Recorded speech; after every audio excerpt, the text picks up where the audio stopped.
ये क्या हो गया? যা সালা, আমার বোতল পড়ে গেছে, মারা আমি কি করবো?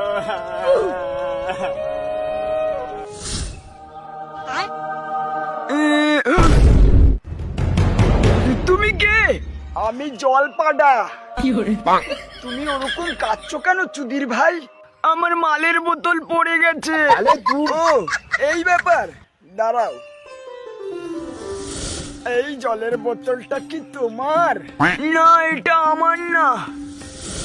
এই বিয়ারের বোতলটা কি তোমার? হ্যাঁ, এটাই আমার, এটাই আমার। হ্যাঁ বোকাচোদা, তুই মিথ্যে কথা বলছিস। তুই অনেক লুবি, তাই তুই কোনো বালটাও পাবি না। জলপাটা, জলপাটা, কোথায় গেল বাড়া? যা খানকি ছেলে, আমার বাংলার বোতলটা তো দিয়ে যেতি।